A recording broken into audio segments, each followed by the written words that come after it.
Fala aí, Milton. Fala, Dani. Tudo bem? Tudo bem, amigão? Tudo ótimo. Tá no friozinho aí, né? Tá no sol, pelo Tô no menos.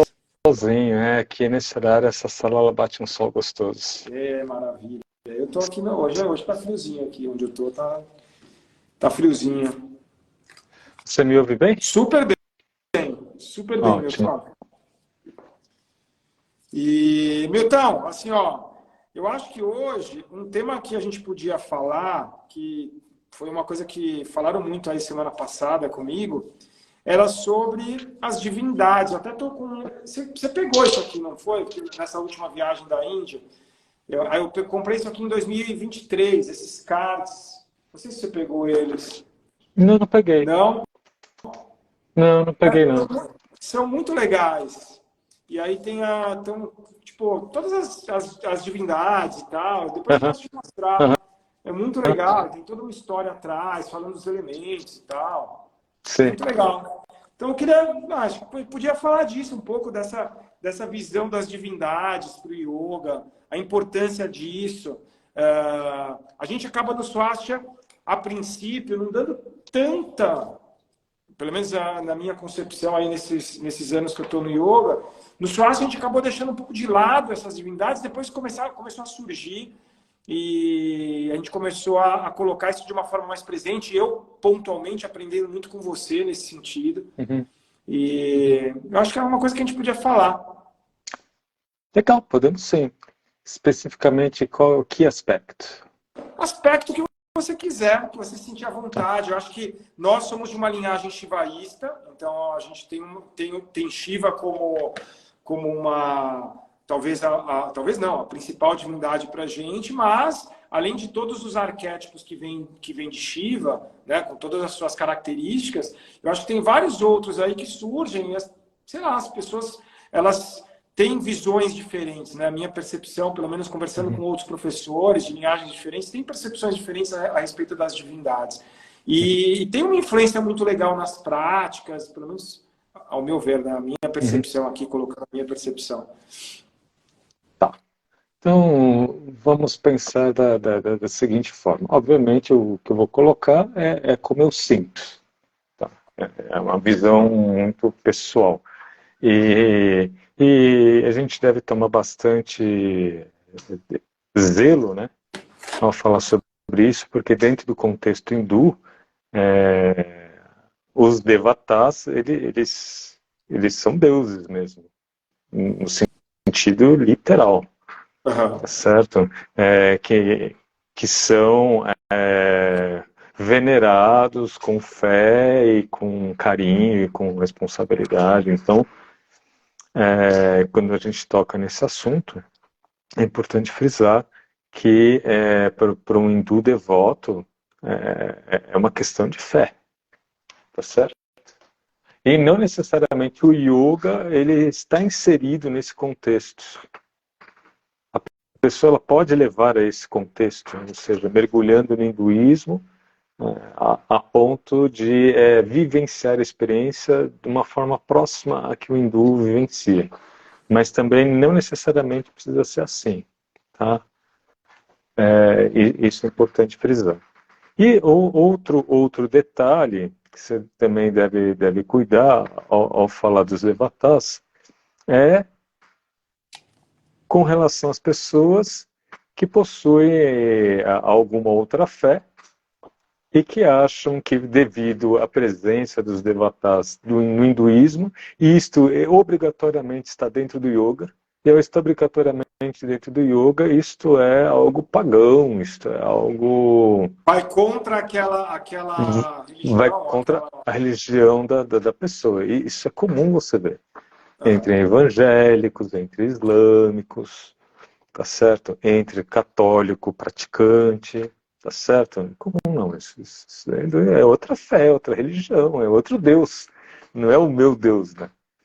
Como, tá? Então é outro cuidado que você tem que ter, porque quando você associa o yoga e mergulha ele dentro da religiosidade hindu, automaticamente você tira a oportunidade de outras pessoas que não são dessa religiosidade fazer, tá certo?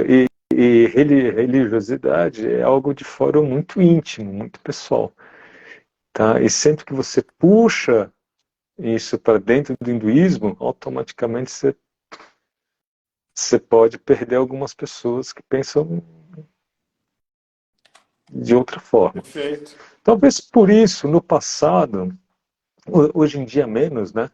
Mas no passado você está falando década de 50 até década de 70, você tinha a religiosidade cristã no Brasil, não existia católico não praticante, né? As pessoas praticavam mesmo, iam na igreja, fazia primeira Todo o processo. comunhão, fazia a crisma, a religiosidade fazia parte da vida da pessoa. Até as religiões semitas ou de cunho semitas, ela tem essa característica, tá certo? O contato com o sagrado, ele é feito mediante comunidade. Por isso, as características das mesquitas e das igrejas cristãs, elas serem muito grandes. Elas são gigantes, elas são imensas. Por quê? O seu contato com o divino, ele é feito com um grupo. E o sacerdote é quem faz o link. Tá certo? Então, é, é, e é bem diferente do contato com o sagrado com o hindu.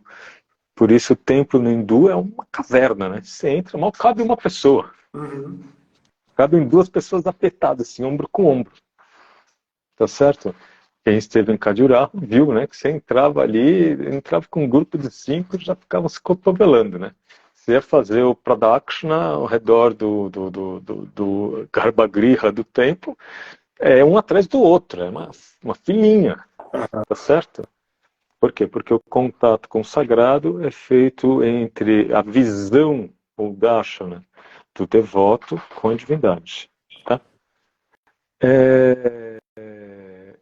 Então, quando você pegava no passado, você percebia exatamente isso. Se você vinculasse poderosamente o yoga, a religiosidade hindu, falando das divindades, falando disso aqui, aquilo outro, possivelmente você ia ter poucos alunos, tá? Tá certo? Exatamente, porque a pessoa, aquela maneira de abordagem ia contra as crenças religiosas das pessoas. Tá? E daí entra a necessidade de você entender que o yoga em si, ele não está vinculado à religião hindu, necessariamente. Ele pode estar vinculado, por exemplo, ao budismo. Até certo ponto, uma releitura do hinduísmo mais à frente, mas pode estar vinculado ao jainismo. Ele, Uhum. tá certo? Ele pode estar vinculado, por exemplo, ao sikhismo. Tem uma linhagem Kundalini Yoga, onde a base filosófica e religiosa ela é vinculada ao sikhismo. Tá? Existe até o yoga vinculado ao cristianismo. Tá certo? Existe o yoga cristão, que o nome é Urdhvaratus Yoga, que é o yoga gnóstico, onde a base filosófica não é hindu, é cristã. Tá certo? Portanto, o que eu quero dizer? Você pode ter você pode praticar o yoga sem ter vínculo absolutamente algum com nenhum aspecto religioso e você fixar simplesmente no aspecto técnico em si. Uhum. E existe essa tendência, por exemplo, quando você vincula o yoga à ciência, né? Isso é muito comum. Mas fazendo uma parte, Milton, nessa lógica, uma coisa que até está dentro do seu primeiro livro, a parte religiosa, por exemplo, muitos acabam associando o Pranamudra com esse processo. Sim. Então, tem o lado das divindades, mas tem, por exemplo, o Pranamudra. que Sim, muita gente acaba... sim. Tem uma história, assim, tem um aluno meu que faz aula comigo há 20 anos, Uhum, aluno personal, 20 anos, e ele é judeu, uhum, ortodoxo e tal, tá? E ele, tipo, eu lembro que as filhas dele falaram, não é, mas você está agora fazendo esse gesto na uhum, prática do yoga. Eu lembro que para elas era uma uhum, associação totalmente religiosa também. sim. E daí o que que acontece? É até possível que tenha um vínculo, né? Lembre-se que o cristianismo, uma boa parte do seu rito, ele é importado, né? Tá? Ele não é um rito, não foi como Cristo fez. Tem uma coisinha ou outra. Até porque o cabeça do ritualismo cristão é Paulo de Tarso. Paulo de Tarso nunca viu Cristo em vida. Pode ser, ele tem uma visão, tal, mas ele nunca viu Cristo em vida. Tá certo? E mesmo depois, a maior parte do ritualismo ele foi incorporado. As dastas cristãs elas são incorporadas do este mudra, que é o mudra do Logos, que no yoga é o pranamudra também, ele é um mudra associado a uma divindade frígia, do deus Sabácios. Está lá no livro, né? No meu livro eu trago isso. Aí alguém perguntou, de onde você tirou isso? Eu tirei de outro livro. Eu estudei, eu não fiz trabalho de campo. Trabalho de campo, sei lá, pesquisar lá e ver na estátua lá do deus frígio, eu não estive lá. Mas alguém fez e eu me referenciei a essa pessoa. Então, é, e, o Pranamudra, até o nome no Swastika Yoga, por que vocês usam Pranam se todos os yogas usam Anjali? Tá certo? O motivo, mas ele não é só chamado Anjali, ele pode ser chamado de Pranama também. E na corruptela da palavra Pranam, tá certo? Na transformação da palavra pranama vira pranam. Também pode ser chamado de namaskara mudra, que o significado é muito próximo do pranama. Tá? E que é um gesto utilizado para cumprimentar. E cumprimentar ou honrar alguém é o mesmo que pode ser reverenciar alguém. Tá certo? Então, isso pode ser entendido simplesmente como um olá das mãos, tá certo? Ou ele pode ser entendido também quando o hindu vai ao templo e existe uma fase do puja que é chamado Pushpanjali, que é o que é mais feito pelo hindu. Devoto ali. O devoto mais do povo, né? Tá. Que não tem acesso ao ritualismo, com esse ritualismo, ou seja, que é uma casta mais baixa.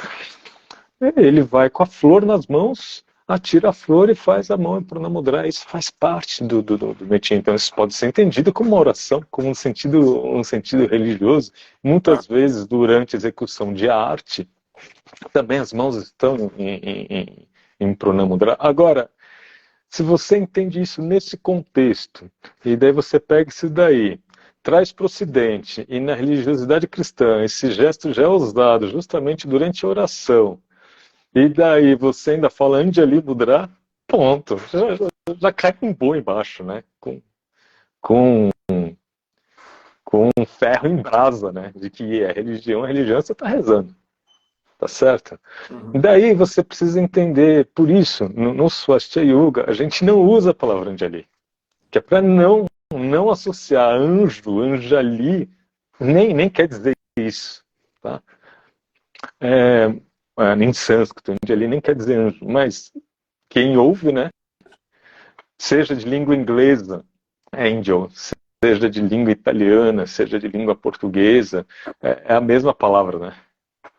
É a mesma palavra. Então, se eu usa isso, então no Swastika Yoga a gente não utiliza.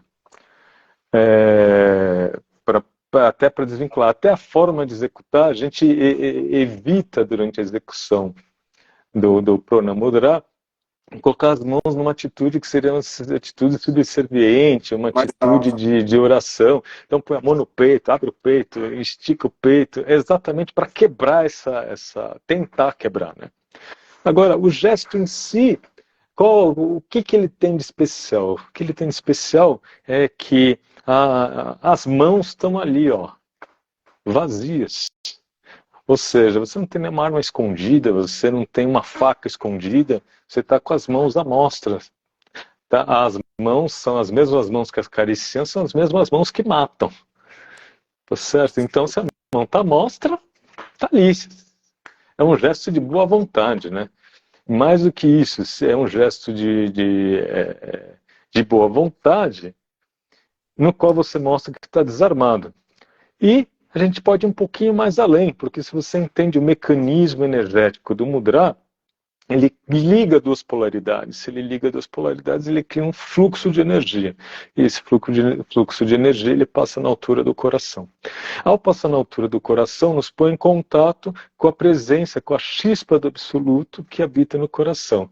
Seja isso mito ou não, tá certo? Seja isso uma visão arquetípica ou não, as linhagens, as Upanishads costumam colocar a presença dessa chispa ou do Purusha individual habitando no coração.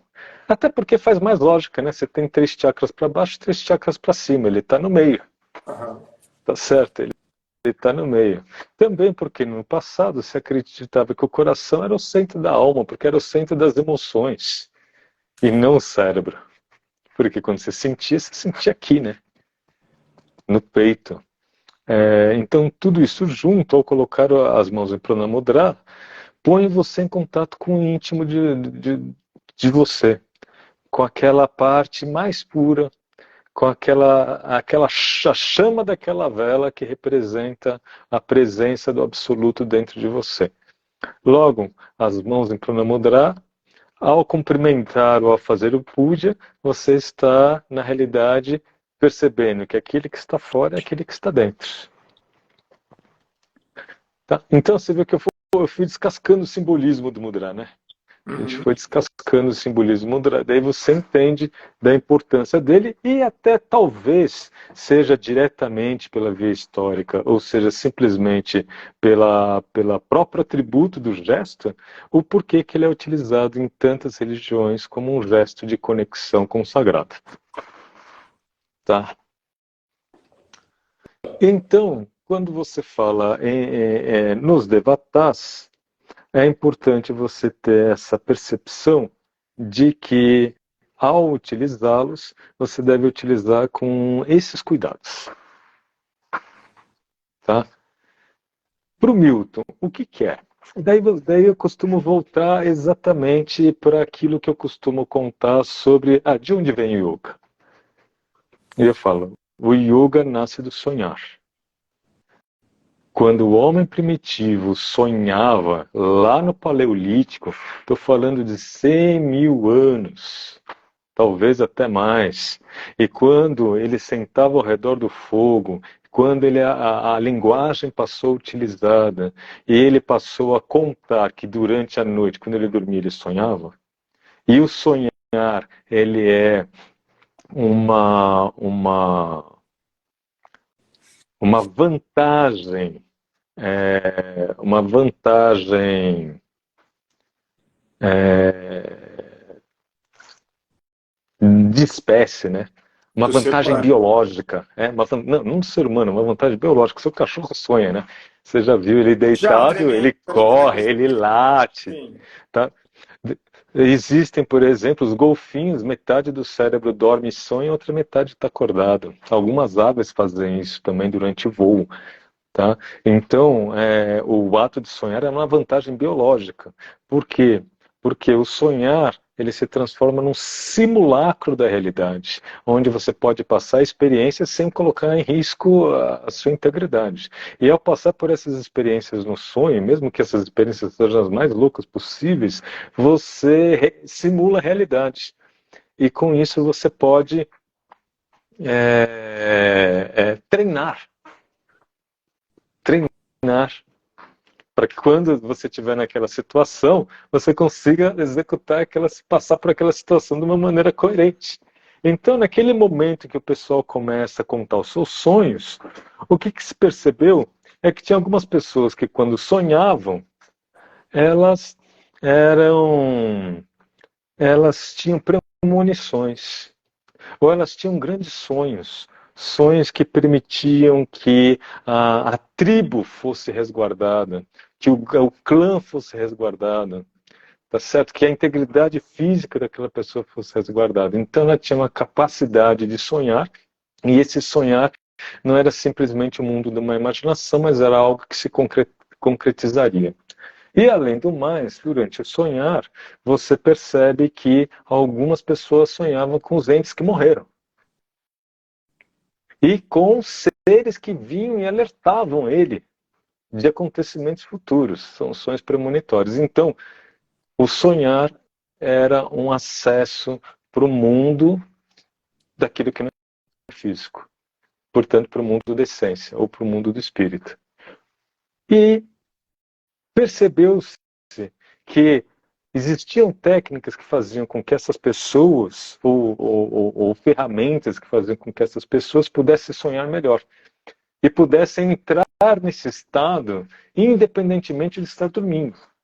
Daí surge a utilização de respiração, surge a utilização de drogas. Até hoje, né, nos xamãs lá da Amazônia, eles utilizam lá a ayahuasca exatamente com essa finalidade. Tá? Hoje em dia já não usa mais, usa a ayahuasca já com uma função quase que religiosa, né? E assim, o yoga, qual é a origem do yoga? A origem do yoga, quando você pensa e esse pensamento é o pensamento mágico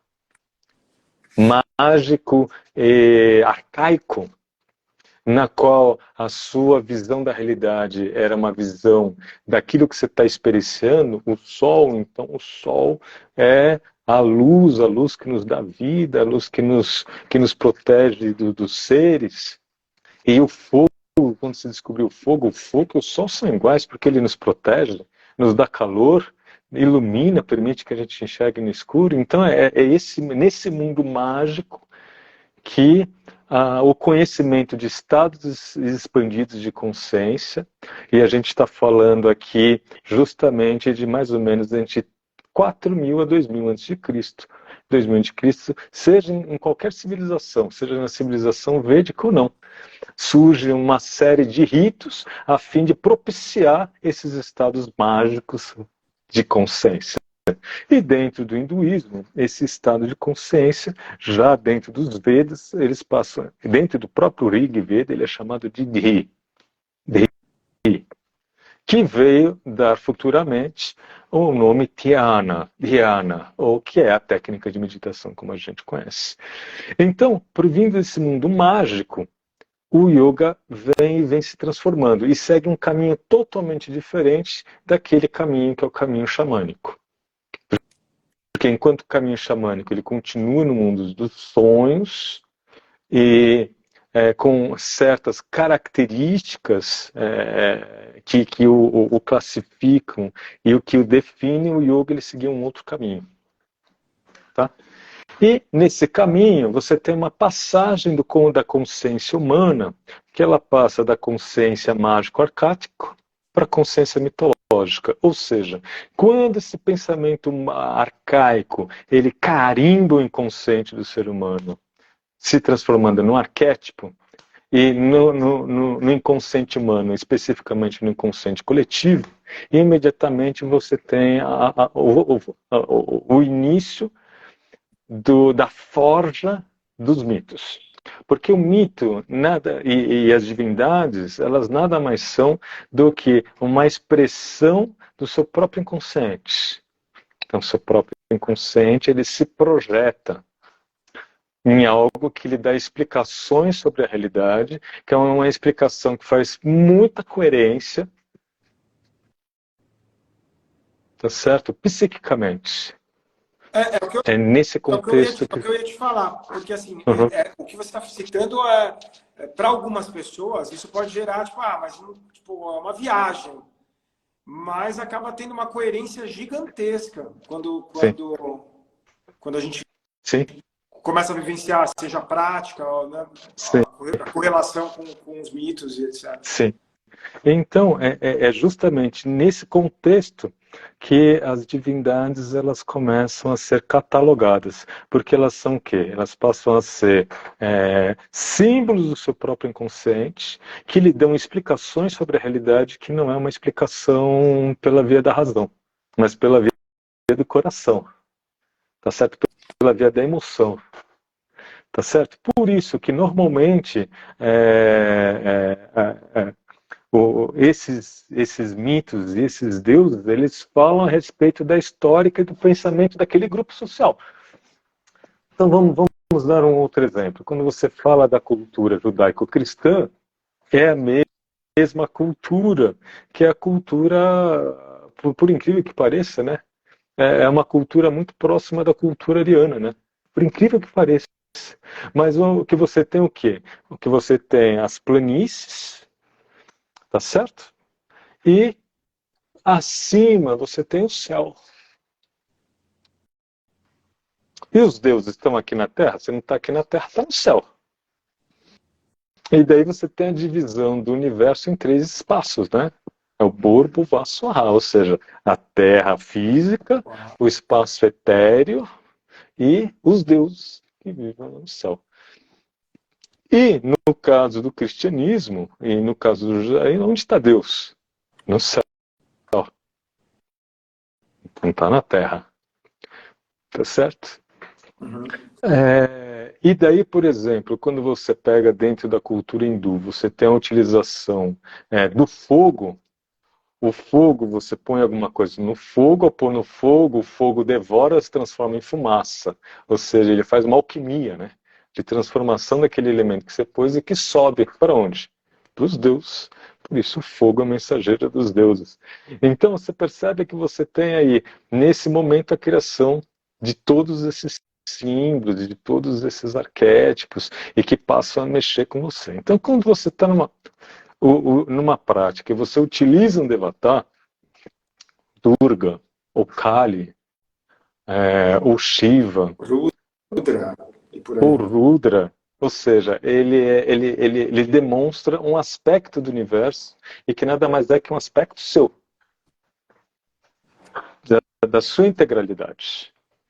Tá? E você pode se conectar a isso de uma forma religiosa ou não. Ou não. Ou não. Ou não. Tá? Mas você sabe que a via de acesso para aquela fração do inconsciente coletivo se dá pela via de determinados ritos, né? Por quê?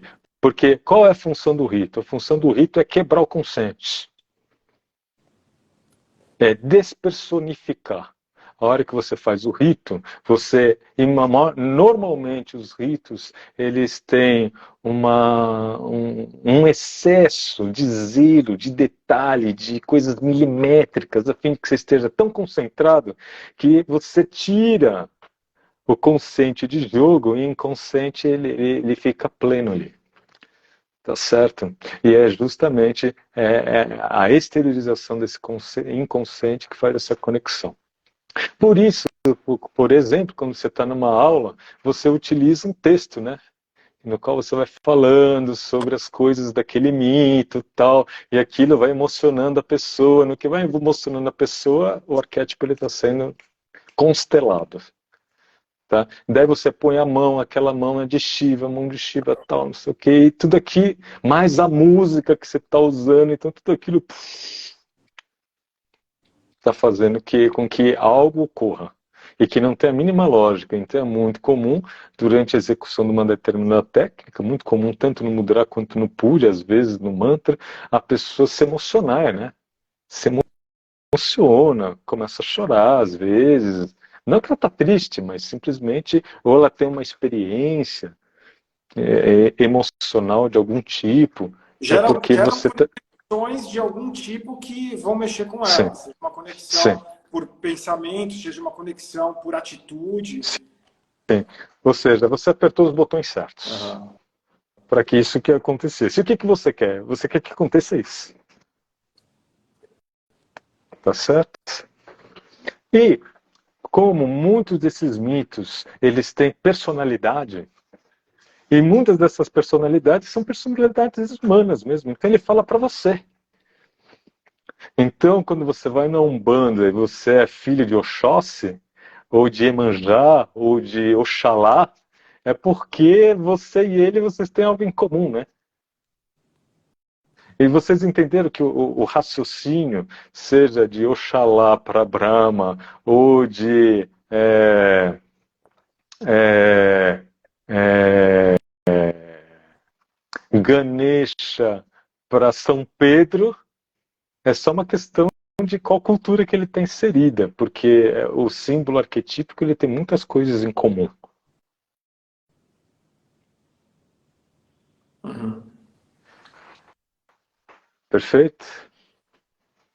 E entre as chaves de conexão com esses símbolos arquetípicos, você tem o mudra, você tem um mantra específico, você tem um Bidya mantra, você tem um yantra, você tem a imagem iconográfica, você tem a murti, você tem tudo isso. Você tem uma lista de ritos que você pode fazer a fim de que você possa propiciar aquela divindade, ou de tipos de puja, ou puja pequeno, ou puja grande. A coisa ganha um frenesi, né? É por isso que existem. Quantas divindades existem no hinduísmo? Incontáveis, não dá para contar. Porque cada uma fala de um aspecto. Como o universo, e como o universo ele é multifragmentado, e todo o tempo está se atualizando e se reatualizando, é incontável. Porque aquilo que não existe vai existir. A partir do momento que alguém sacou. Então isso aparece, por exemplo, no desenvolvimento das deusas, né? Quando você tem a Mariamã, eu estive em Tamil Nadu num templo, que é um templo de Mariamã, que fica em Tanjavur, mas um pouquinho mais afastado. E a deusa Mariamã, ela provavelmente ela vem da, dos demônios associados à doença. Então ela era um demônio feminino que dava catapora. Tá certo? E que ele era propiciada, né? As pessoas tentavam apaziguá-la, né? Com presentes, com flores, a fim de que né, não era catapora, varíola, perdão, varíola. E também associada com a chuva, porque se não me engano também o Mariamã tem alguma coisa associada com a chuva, tá? Aquela que propicia chuva, é algo do gênero. Então você percebe que a presença do mito ela é a próxima fase do desenvolvimento do pensamento humano, que passa do pensamento arcaico para o pensamento mítico. E depois, mais para frente, isso é incorporado no quê? Internamente. Quando você começa a fazer equivalências entre o externo, o mito e o interno. O externo, pensamento mágico, o mítico, já é a transição entre interno e externo, mas na forma de uma imagem. E, finalmente, isso é incorporado dentro de você. Daí, o seu olho direito é o sol, o esquerdo é a lua. O sol está em cima, o sol está embaixo. Os três canais são a terra, a água e o fogo. Aí vai embora. E, as, e aí vai embora. Então, e essas equivalências... Tá? Essas equivalências, que é uma conexão lógica na forma de silogismo e que funciona, tá certo? Ela era um segredo e que devia ser guardada a sete chaves.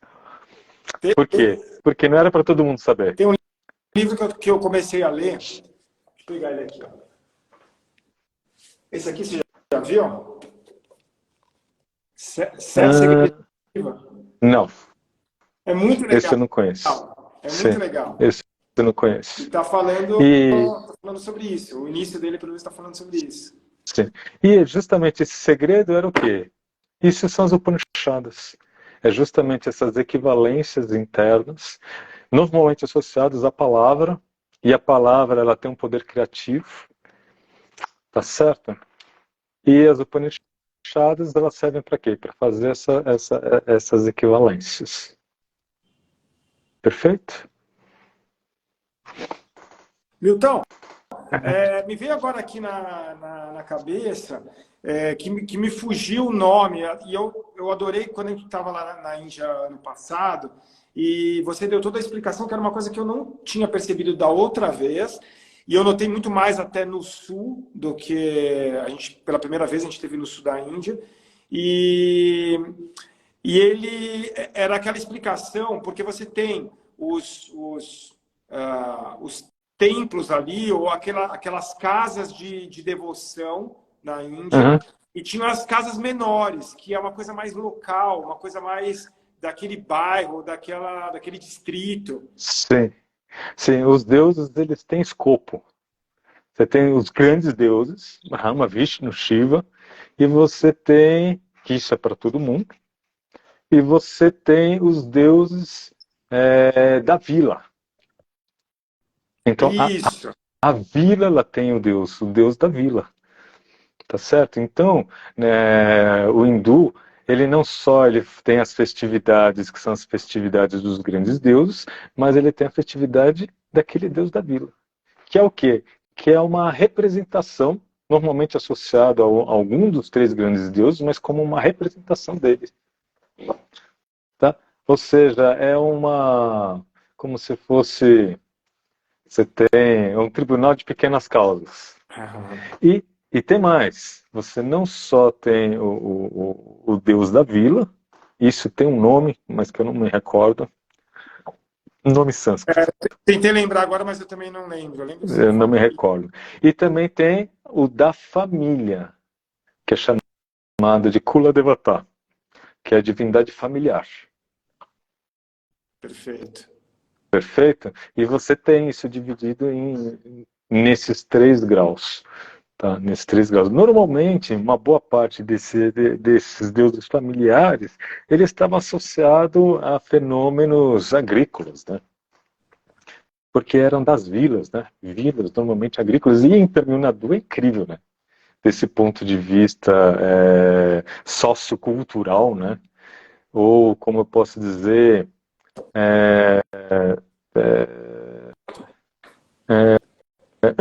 antropológico, é uma viagem, né? Porque você começa a andar naquilo, parece que você voltou no tempo. Parece que você voltou no tempo, porque você vai pegando aquelas viazinhas e passando pelas vilas agrárias, assim. Parece que eu estou na Índia de 1000 anos atrás, 1500 anos atrás. Não que não tenha modernização, tem, tá tendo. Mas você vê aquela mesma mulher com aquele sari no meio da lavoura, assim, de arroz, da mesma forma que era plantada no Paleolítico, no Neolítico. E você tá lá e você chega do nada no meio de um templo assim imenso. E normalmente a gente chegava à tarde, né? E o templo abria a partir das 4 horas, tem um período aí de almoço, período que ele fecha, e daí estava começando a entardecer. É isso que eu tô te falando, como isso mexe, né? Uhum. Mexe. Se você não é hindu, ali você se torna hindu. Tá certo? Porque é algo muito visceral, né? Uma sensação muito visceral. Eu acho que essa palavra ela define bem, ela é visceral. Mesmo em Visceral. Cadirá, na parte, digamos, Visceral. como é que chama? No off-Broadway, no Uhum. off-Khajuraho, que não Sim, são os templos mais sim. tradicionais. Você pega aqueles templos locais que você foi. A gente foi à noite, mas você esteve ali com eles ali à tarde Estive. também, de manhã, sei lá. Estive. Eu fui 3 vezes em Cadirá. Isso. Fui 3, 4 vezes. Fui de manhã, de tarde, de manhã, outro dia, para bater todas as fotos que eu precisava. E tirar umas fotos assim que são assim, incríveis, assim, né? Umas coisas muito bonitas. É, até quem é fotógrafo sabe, né? A importância de bater a foto na hora certa. Não adianta. Tem que acordar cedo e dormir cedo e estar no lugar certo na hora certa. Não adianta.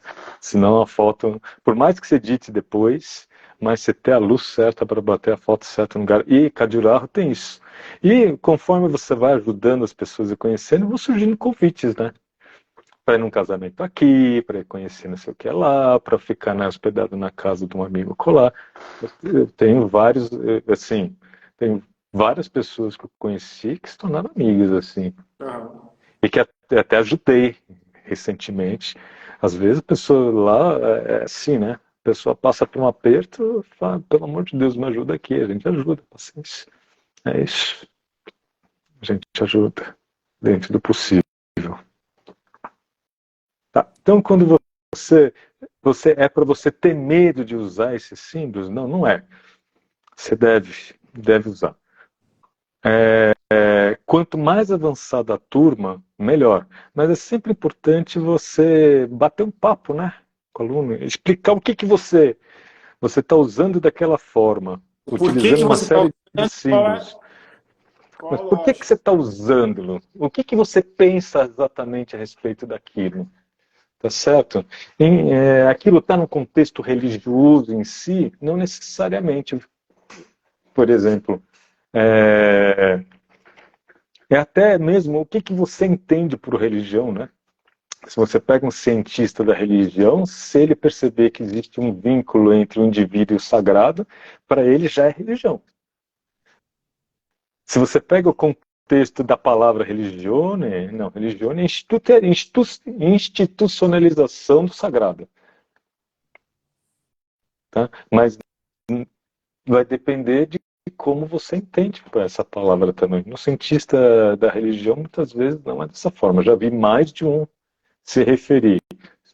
Não precisa ter uma institucionalização. O simples vínculo ou a ferramental que te permite uma conexão entre você e o sagrado, e isso já pode ser entendido como.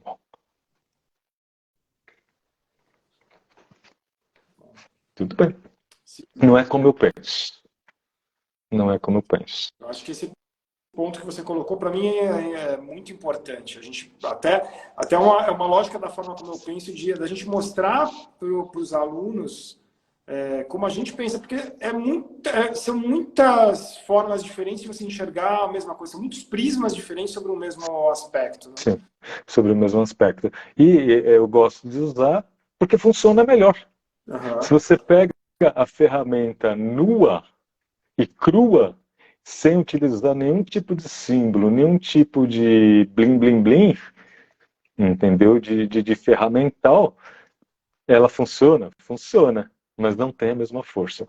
Tanto que eu lembro de algumas aulas avançadas que o De Rose dava, ele falava assim, naquela época que o pessoal era bastante místico, acontecia muito mais coisas do que acontece agora. Sim, porque naquela época se usava esse simbolismo, essa parafernália. E agora não se usa. Se não se usa, você tirou uma ferramenta a menos, né? Você tá com, você alejou, né? Na minha concepção, Retirou. são pequenos detalhes que fazem uma diferença gigante. Assim. Fazem, fazem. Tá? Tá. Então, é desta forma que eu entendo, é desta forma que eu uso os devatas. Os devatas, eles são a expressão do nosso inconsciente. Tá? E eu utilizo esse ritualismo e esse simbolismo e esse mecanismo, ele está todo pronto dentro do hinduísmo e dentro da sua filosofia. Basta você usar. Basta você usar, se você quiser.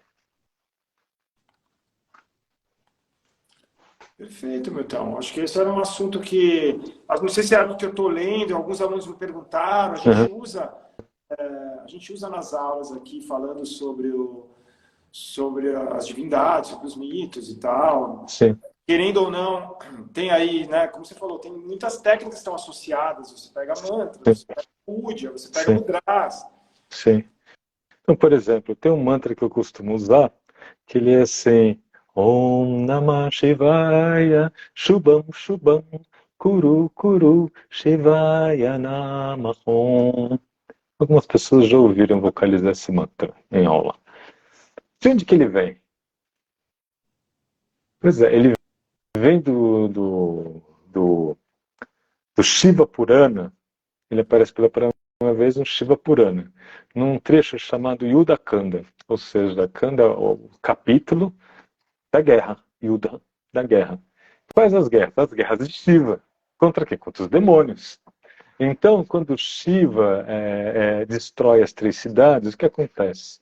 Os Asuras que construíram as três cidades, eles eram muito devotos de Shiva. Ou seja, eles eram vinculados a Shiva.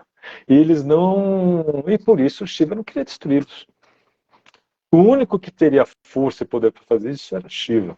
E o, os Asuras, eles eram tão bons, eles administravam tão bem as cidades, elas eram tão prósperas, estava indo tão certo que eles estavam colocando os deuses, não com inveja, mas os deuses estavam perdendo o posto Em deles. questionamento, provavelmente.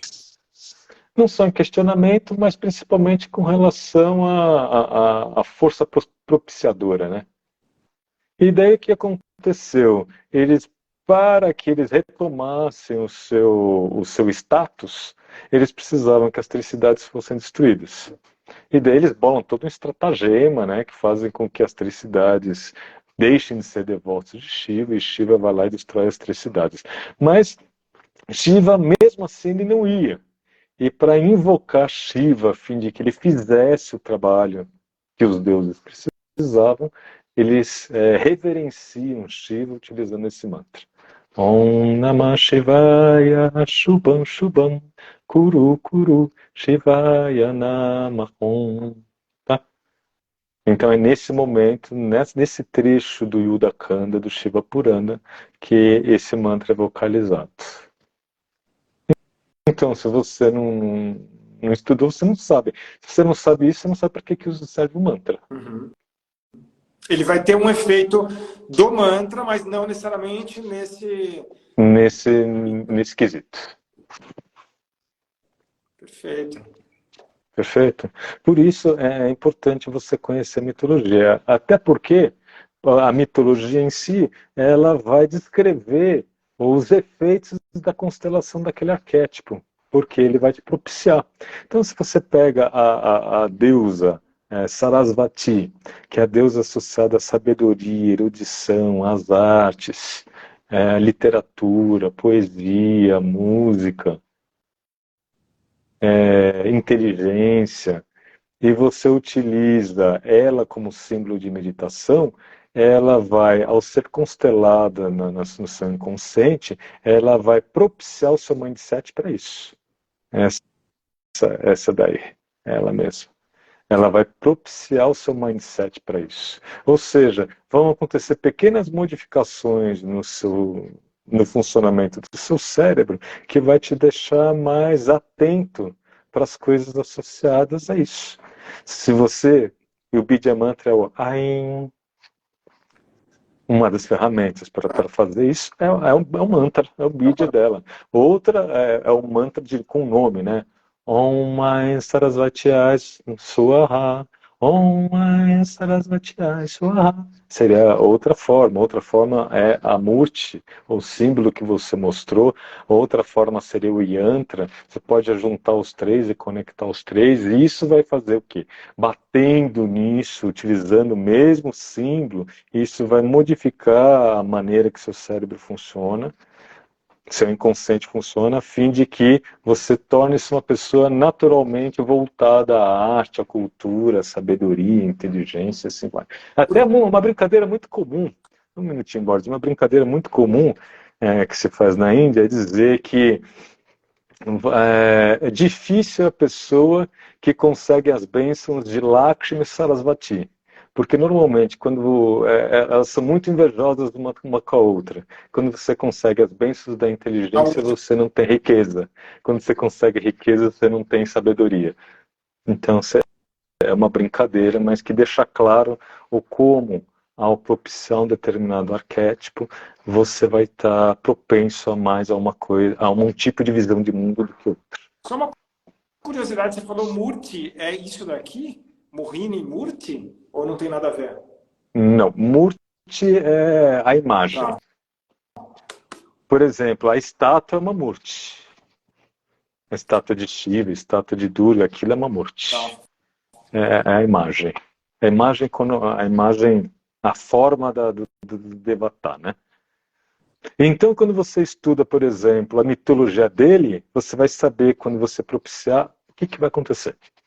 Porque é aquilo que vai acontecer. Por isso, quando no meu livro de mantra, cada Bidya Mantra é o nome verdadeiro de um Devata. Então, depois que eu explico sobre aquele mantra, as características deles, eu explico toda a mitologia daquela divindade. Onde está, do que serve, do que fala, para que serve, quais são os textos que falam dele, quais são as principais lendas. Porque ao ler isso você vai entender que se fizer aquele Bidya Mantra, isso está associado a esse panorama. Então o mito ele traz um panorama de um mindset. De novo a gente gera essa conexão. É uma conexão que gera com esse mindset, com esse arquétipo. Com esse mindset, isso. Exato. Perfeito. Perfeito, Milton. Perfeito. Muito bom. Ó, eu falei para as pessoas que, antes de você entrar, estava falando dos eventos que a gente vai ter na escola, né? No dia 22 de julho, então ficou a sua tarde de autógrafos aqui na escola, tanto do Mudra quanto do Puja, tá? Então, para quem tiver interesse, no dia 22 de julho, é um sábado, eu vou dar uma aula de 3 horas, vai ter um sadhana, que é uma imersão na prática que eu faço já há muitos anos. Eu vou dar uma prática de manhã e depois dessa prática tem uma pausa ali de almoço para a gente poder sair, comer, preparar tudo. E aí o Milton, 1h da tarde, está aqui, tarde de autógrafos. O Milton vai dar uma pequena palestra sobre Puja, que é o livro, tem os 2 livros dele, os 2 livros vão estar à venda aqui, mas a gente está fazendo o lançamento a tarde de autógrafos do Puja. Obviamente ele vai autografar os 2, caso você queira. O Milton vai trazer algumas das fotos, então a gente vai ficar passando aqui as fotos da Índia. Então, aqui também, acho que as pessoas podem adquirir, né, Milton, se quiserem. Pode adquirir, sim. Perfeito. Sim. E é isso. E vamos estar aqui com o Milton na nossa escola nova e com esses livros que são realmente obras-primas. E agradeço muito o convite. Esse mês foi o mês mais complicado de pagamento. Ufa, nem sei como conseguir pagar tudo, mas estou pagando. As pessoas não sabem o quão difícil é, né, Milton? Tipo, porque não é simplesmente um livro, né? Tipo, cara, é um livro super... o tipo de capa, o tipo de página, as fotos, a diagramação, todo o trabalho de fazer o livro. Querendo ou não, teve todo um trabalho de estudo para trazer esse conteúdo. Então, as pessoas não têm muita noção do quão poderosos são esses livros e quanto custa esses livros, né? Sim. Então, vamos estar aqui. Quem quiser está mais do que convidado. A gente tem pessoas que já me pediram, que não moram em São Paulo, algumas até fora do Brasil. A gente vai pegar o livro, vai pegar o autógrafo e a gente vai mandar para vocês. Então, bem tranquilo. Tá bom? Então, muito obrigado. Feliz de tê-lo aqui na escola. Um grande beijo a todos. Muito obrigado. Super beijo, Milton. Saudade. Beijo para vocês, Beijão. galera. 15 dias estamos aqui. Beijo. Tchau.